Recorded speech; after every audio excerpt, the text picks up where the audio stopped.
Good afternoon. This is the second attempt at this session on the private life rules. My name is Rumbi Nzawabaya from Tulia. This morning I launched a pre-recorded audio on this topic, but somehow I didn't have good sound. So I've tried to fix it and I'm doing it again because I couldn't fix it. So good afternoon, everyone. And thank you for tuning in. Please share this video. Please like our page. Please visit our website on www.tulia.org.uk. You can find all the services that we offer there and read some of the testimonials and the blogs that we're posting. We currently also have some adverts for vacancies, so you can check out our website for more information about the work that we're doing and the opportunities within our organization.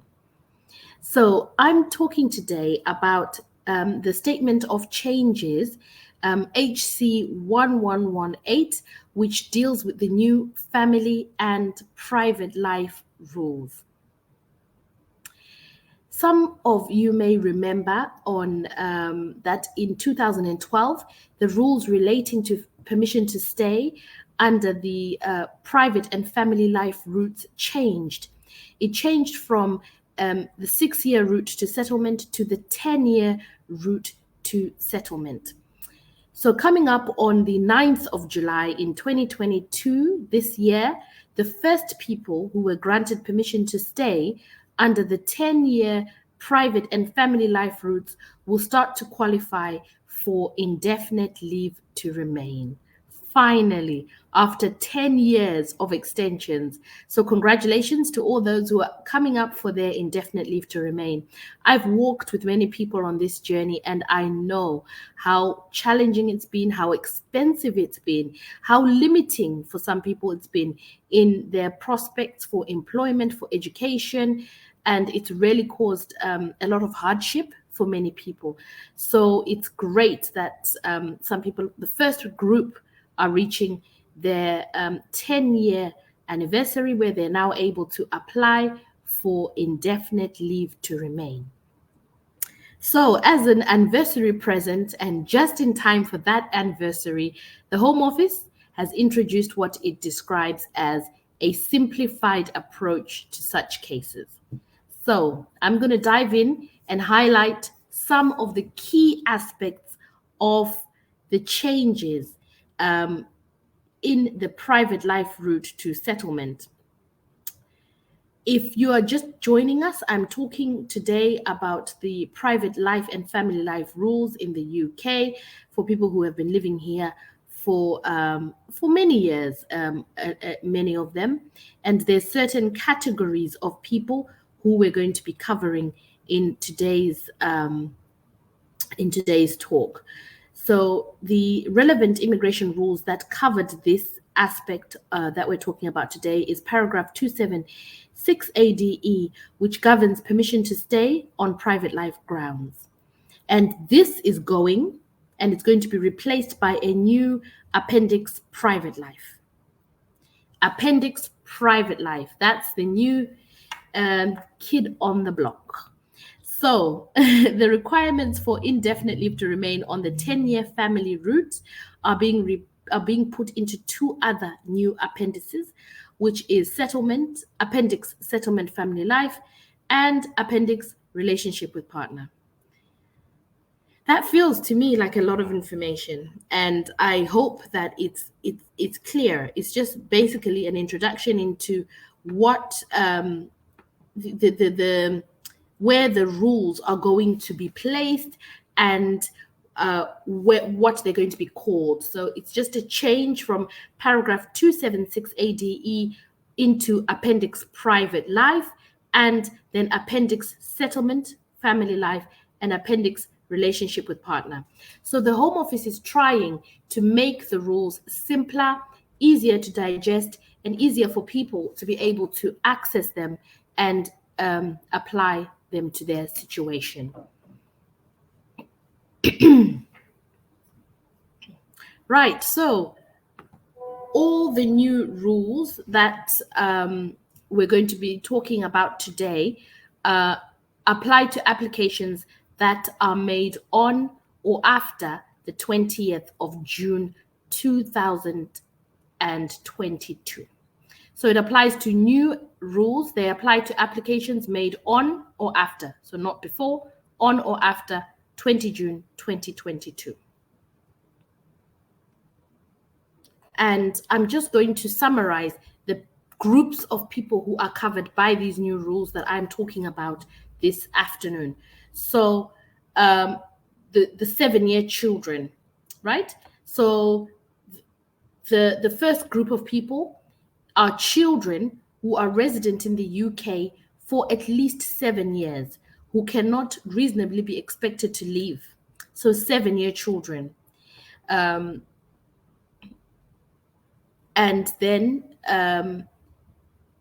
the young adults who are aged 18 to 24 and resident in the UK for at least half their life. So these are young adults. The next group is those people who have been resident in the UK for more than 20 years. And these are covered in Private Life Rule 5.1a. And the group is also covered in PL4.1, and the first group relating to the children is PL3.1. The last group is those who face very significant obstacles to integration in their country of return, PL5.1. So those are the 4 groups of people to whom the new private rules apply.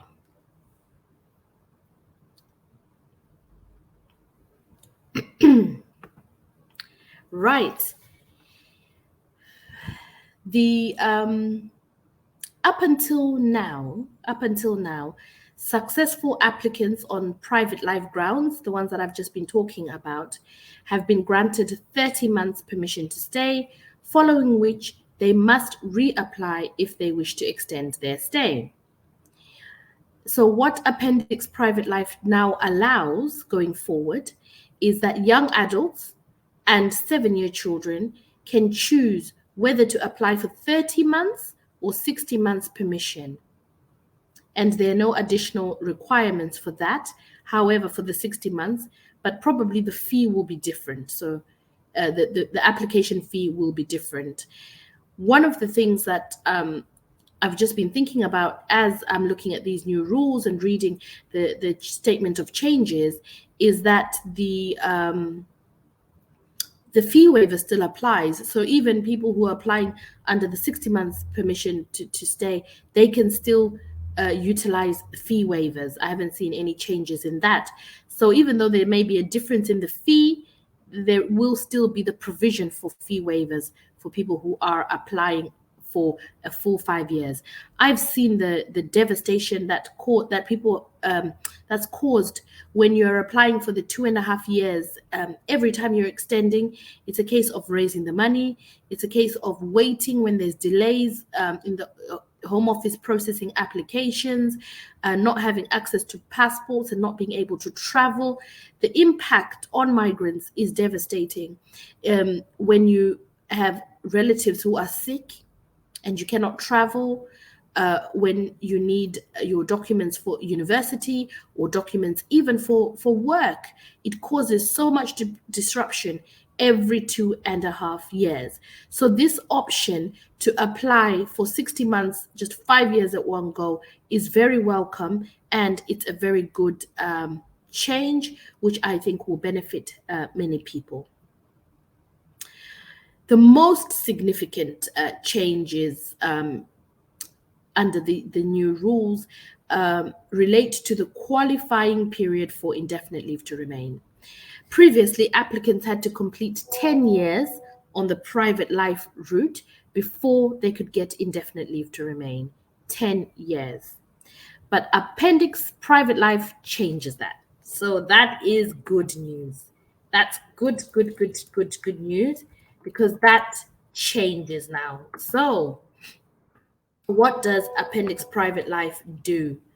it changes the qualifying period for indefinite leave to remain. So we're going to go back to those groups of people that I spoke about. So the 7-year children. So most notably on these changes is that a child who was born in the UK can apply for indefinite leave to remain immediately after spending the first 7 years of their life in the UK, even if they had never had any leave to remain. So that is really welcome. Children have been impacted by the private life rules in such an awful way. I've been watching a film called Top Boy, which is about East London gangsters. And there's a little boy there who ended up being a carrier, who was a runner for drug dealers, carrying across the country. And his mom had immigration problems. And I was just thinking, and as I was watching it, doesn't she know about the 7-year rule? And I thought, this lady, she needs to apply. Doesn't she know about fee waivers? And the thing is that there are many people who do not know, and that's one of our arms at Tulia, is to educate, to bring information to people in a way that they can understand, to reach people where they are. Seriously, I just felt like, when you want to be an actor in a film and go in as the immigration advisor at the school, because, she could have got help. I mean, we don't know the history, but anyway, that I sidetrack, I digress. The 7-year children. So children like that who don't have, their parents don't have leave to remain, they've been born in the UK, lived here for the first 7 years of their lives, they can now get indefinite leave to remain immediately. And that's really, really good, because it allows them to have recourse to public funds. They can also be eligible for, if they're a bit older, they can also be, it helps them for university and things like that later on. However,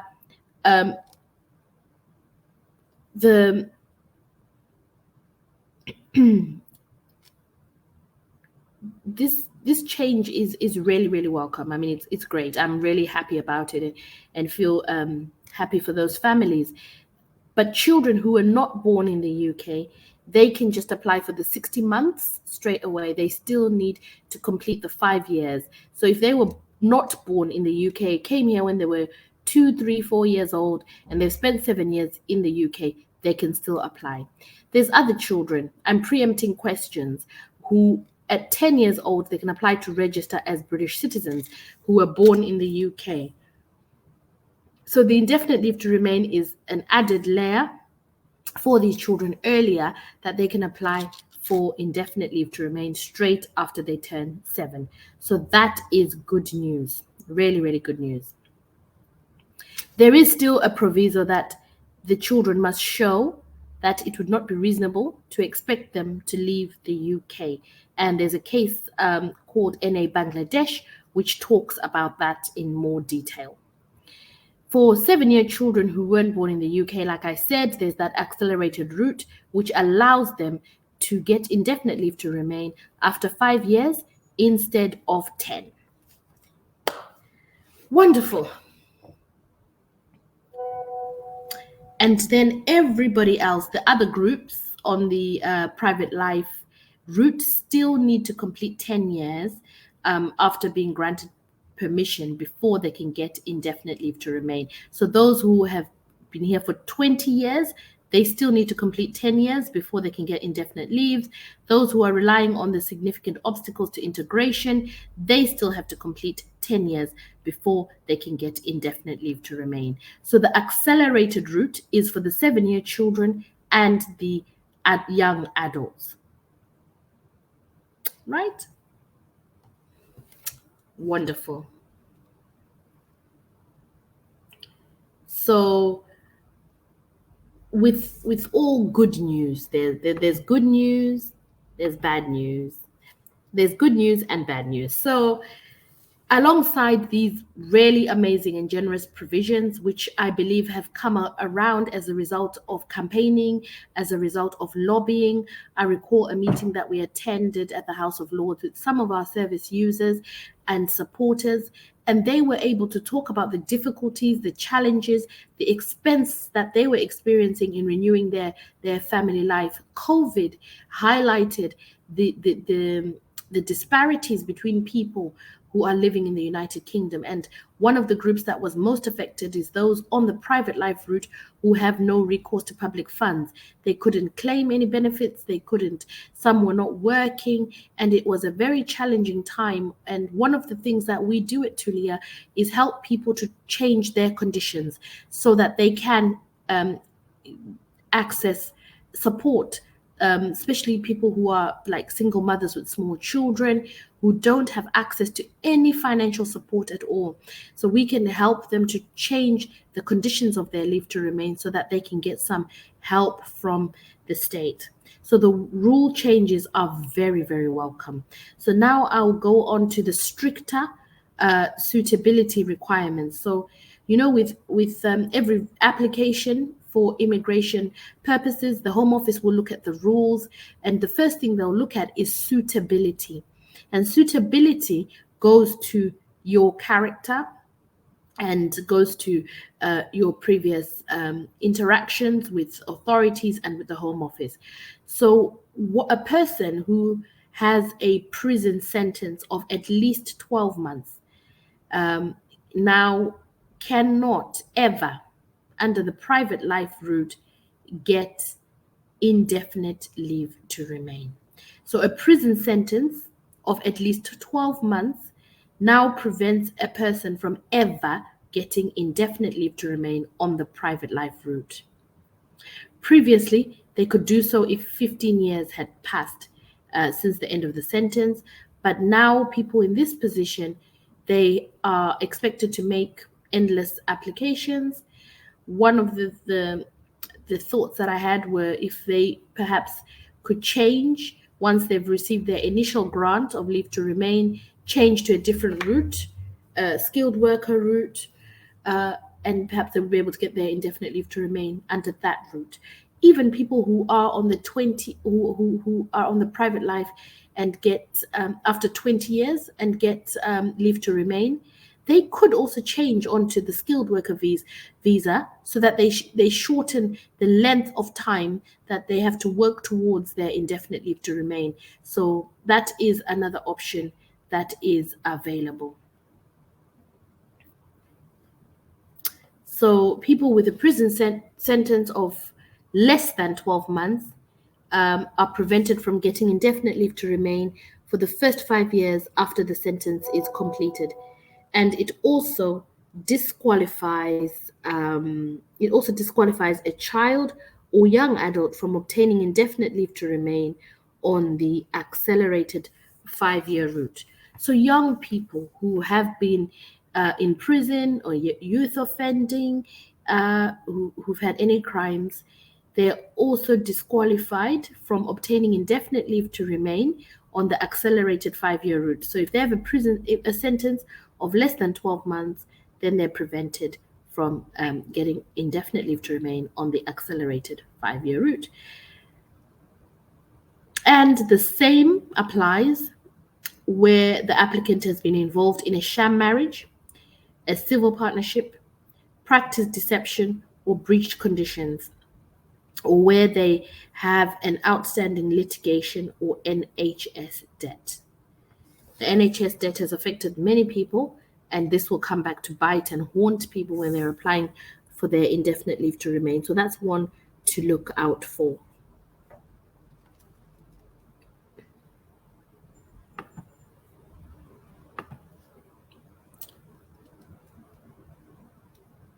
Right, and the last change that I'm just going to talk about quickly today is Appendix Settlement Family Life. So it introduces a new continuous residence requirement for indefinite leave to remain as a partner or parent on the 10-year route. So this applies to all those people who've got a little project in Africa, in their country of origin, a poultry project, or they go there often to do some work. So I don't know if the project could qualify as one of the exceptions, but this is something that we see a lot in our work, that where previously there was no need for applicants to have spent a certain amount of time physically in the UK.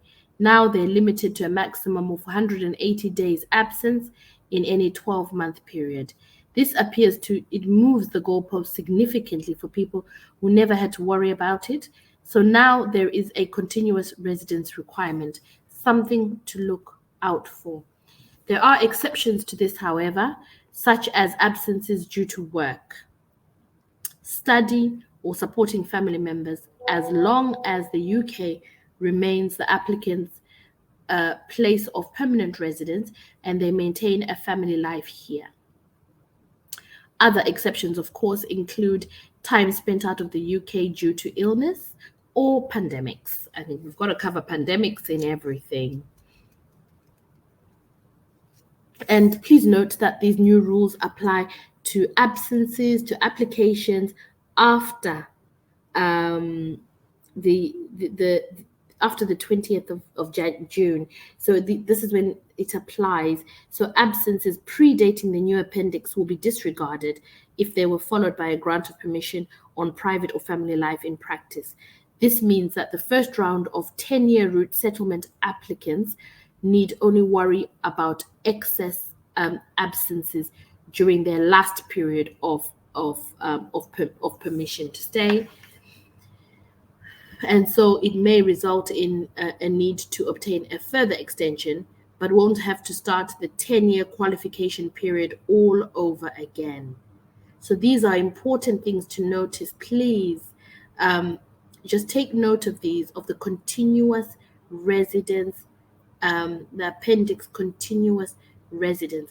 It's very important to note that these changes have happened, especially from the diasporan community, where people live in one country and have attachment to another country and are traveling in between. It can affect your indefinite leave to remain and you have to start again. The cost is so high, not just the monetary cost, but time cost and opportunity and limitations on you. So please be aware of that and make a note of it. If it doesn't apply to you, please share this information. This information will be on Facebook, on YouTube, and on our website so that it's easily accessible for as many people as possible.